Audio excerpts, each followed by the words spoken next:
Hey again, dudes. I'm going to try and keep this short. As you know, they always balloon out to 20 minutes and upwards, but we'll see how we go. This tutorial is going to show you how you can, without access to a scanner, still get your line work and stuff into Photoshop and make good use of it, like how to clean it up, prepare it, and actually how to color it in and render it and everything. So I've already drawn a little concept image here, which I'll just paste into Photoshop. It's like a pistol, I guess. This is similar to how you have to lay them out, but you can see that there's a lot bad about this as a source of for modeling. Like this isn't even aligned properly, all that kind of stuff.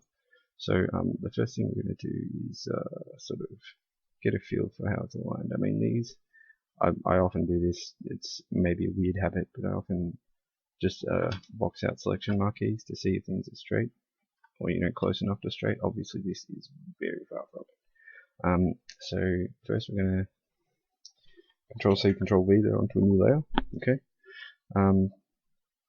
And we're going to go to distort, right? Or skew is probably better at this point. We're going to go skew and just drag it up until it's kind of straightish. Maybe drag it a bit in this direction. Apply that. Now let's see if these actually line up properly. This is all pretty close. My lines are surprisingly straight.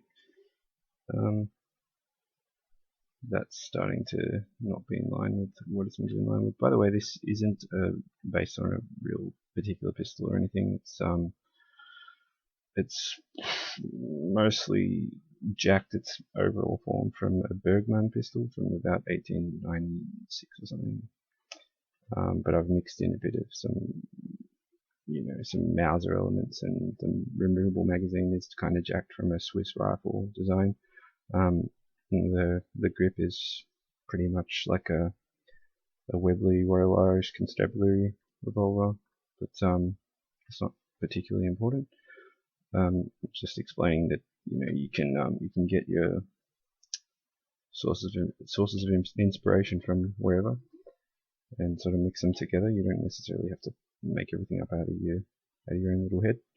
I'm going to set that to multiply so I can overlay these two. They match pretty well considering. Okay, I was kind of hoping this would be more janky, so I'd have something to show you guys. But I'm just that was bad. I'm just literally lining all these pieces up so that they will work okay as modeling references.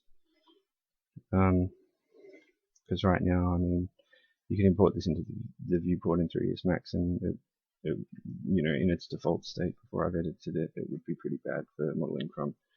So keeping things sort of orthogonal is good. And I've just done that by just regular old transforms, edit transform. So now that those are kind of lined up a bit, what we'll do is we'll flatten it. And now, as you can see, obviously our background is papery.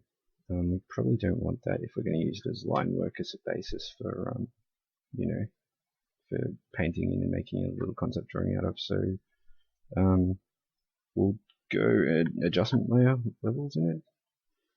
We will play with these sort of things. Maybe drag this up a bit, and if you drag this top one down a lot, you will sort of start knocking out a lot of the information that's there. It's getting sort of okay. You want to do this sort of little by little, so you don't risk destroying any information. I mean, I'm starting to lose this end of the barrel here.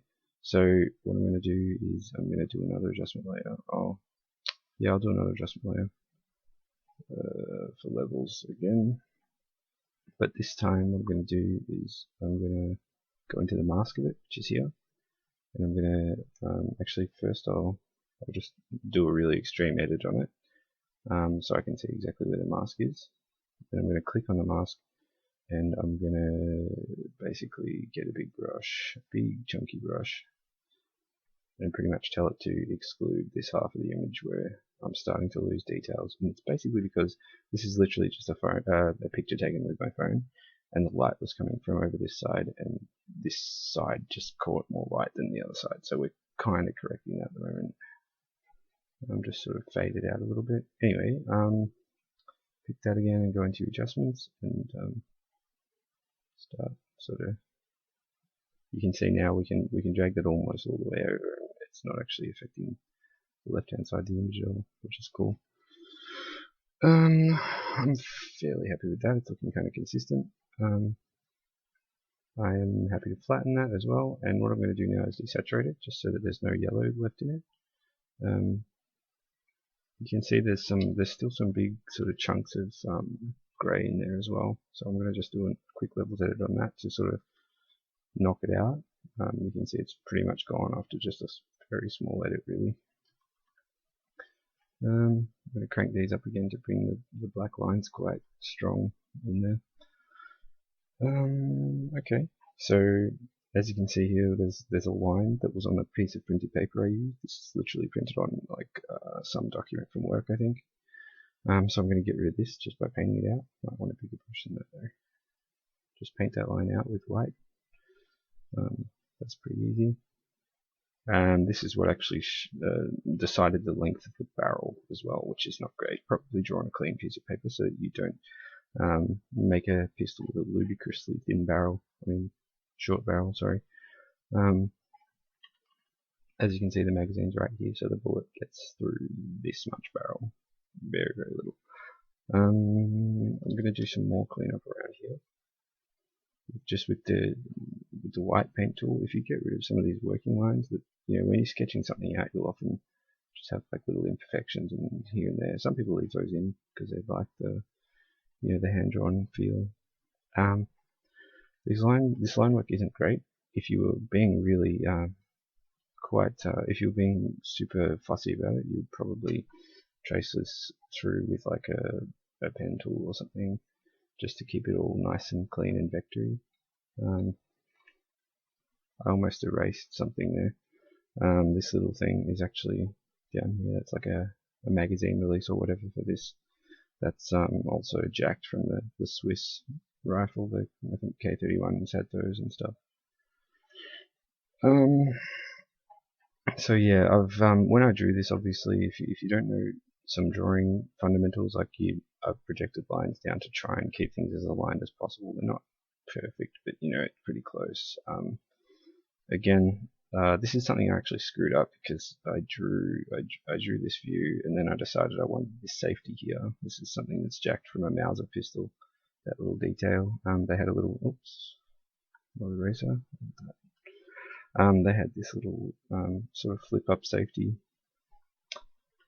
that they'd push up. I think up was safe on the Mauser actually, so it's currently in safe mode.